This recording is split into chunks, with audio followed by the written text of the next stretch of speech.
बिस्मिल्लाहिर्रहमानिर्रहीम। अच्छा जी, सवाल ये है कि क्या मुश्तरका खाते से अपना हिस्सा जो है वो बेच सकते हैं? जी मोहतरम भाई, बात ये है कि मुश्तरका खाता पहले ये समझे किसे कहते हैं। जिस रकबे में एक से ज़्यादा जो है वो मालिक हों, दो तीन चार पाँच दस जितने भी एक से ज़्यादा हों तो वो मुश्तरका खाता ही कहलाता है। मिसाल के तौर पे आपके वालिद का मकान था या दुकान थी, तो वालिद साहब वफ़ात पा गए। अब आप दो भाई है, दो बहनें हैं, या एक भाई है एक बहन है, या दो बहनें एक भाई है, मतलब मुख्तलिफ तादाद हो सकती है। तो अब वो मकान जो है वो मुश्तरका खाता ही है, वो दुकान जो है वो मुश्तरका खाता ही है। ठीक है जी। लेकिन इसमें एक दो चीज़ें समझने वाली हैं, वो आप समझ लें, इंशाल्लाह आपको फ़ायदा होगा। देखिए, बात ये है कि एक जगह होती है जो तकसीम के काबिल होती है। ठीक है जी। जैसे मिसाल के तौर पे एक 10 मरला प्लाट है, उसका 50 फुट फ्रंट है। तो अगर आप उधर से जगह बेचेंगे अपने हिस्से की 5 मरले, तो ज़ाहिर बात है 25 फुट फ्रंट के साथ एक बंदा जो है वो उधर से कब्ज़ा ले लेगा। लेकिन बाज़ जायदाद ऐसी होती हैं जो तकसीम नहीं हो सकती। मिसाल के तौर पे एक 5 मरले का मकान बना हुआ है, तो अब उसमें 100 फुट या 200 फुट आपकी भी जगह है, या एक मरला आपकी भी जगह है। अब वो मरला कहाँ से आएगा? सारा मकान तो तमीर हुआ हुआ है, सब लेंटर डला हुआ है, तो मरला आगे से फ्रंट से तो दे नहीं सकते। खाली एक मरले का फ्रंट रख के लंबाई लेके जाएंगे तो वो मकान में कहाँ कहाँ से दीवारें जो है वो तोड़ेंगे। तो ये आप ज़हन में बिठा लें कि मालिक तो आप हैं। ठीक है ना जी, आपकी मालिकी कोई ख़त्म नहीं कर सकता।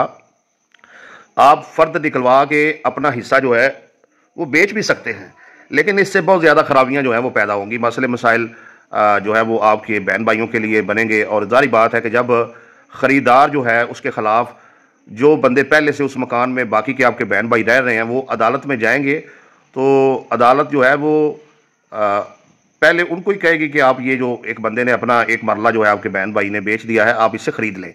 ठीक है ना जी।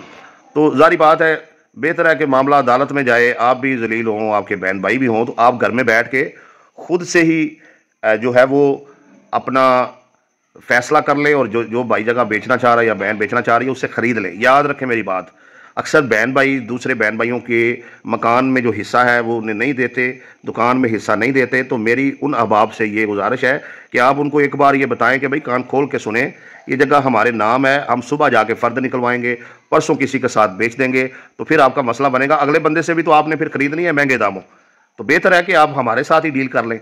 ठीक है ना। ये आप चीज़ ज़हन में बैठा लें कि आपके पास अख्तियार है, कोई आपको रोक नहीं सकता। जब वरासती इंतकाल हो गया मकान का, दुकान का, प्लाट का, तो अब आप अपना हिस्सा जो है वो मकान, दुकान, प्लाट से भी अपने हिस्से की फ़र्द निकलवा के उसे बेच सकते हैं। अब आते हैं ज़री रकबे की तरफ। ठीक है जी।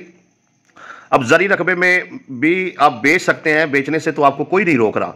लेकिन बात यह है कि अगर आप मुश्तरका खेवड़ से जो है वो रकबा बेचते हैं, तो जिसको बेचते हैं वो बंदा अगर ताकतवर है तो वो फ्रंट से ही कब्जा कर लेगा, तो नुकसान तो आपके बहन भाइयों का ही होगा ना। इसलिए बेहतर है कि आप बहन भाई घर में बैठें, उसको रकबे को आपस में तकसीम करें। तकसीम करने के बाद जो है जाकर तहसीलदार को एक दरख्वास्त दें, उसके मुताबिक नक्शा अलिफ जीम बनवाएं, अपने अपने हिस्से का जो है वो इंतकाल दर्ज करवाएं जहाँ जहाँ पर आपका कब्जा है, उसके बाद अपनी जगह बेचें। और याद रखें मेरी बात, ज़री रकबे में भी वही कुलिया लगेगा। आप अपने बहन भाइयों को, अगर आपका वरासती इंतकाल हो चुका है, तो उन्हें ये बता दें कि मैं बेच दूंगा, मैं अपना हिस्सा बेच सकता हूँ, मेरे साथ बैठ के डील करें। उन्हें ये भी आप, अगर वो नाजायज़ कब्जा कर रहे हैं तो बेशक आप उन्हें ये भी कहें कि भाई बात ये, अगर तुम मुझे बैठ कर बाइज़्ज़त तरीके से मेरा हिस्सा नहीं देते या मेरा हिस्सा नहीं खरीदते, तो मैं मालिक हूँ, मैं सुबह फ़र्द निकलवाऊंगा और अपना हिस्सा जो है वो किसी को भी बेच दूंगा। फिर मुझे ना कहना मुश्तरका खेवड़ से ही मैं मालिक हूँ ना, तो वो अगले बंदे ने सारा फ्रंट पे कब्जा कर लिया, तो बाद में मुझे ना कहना।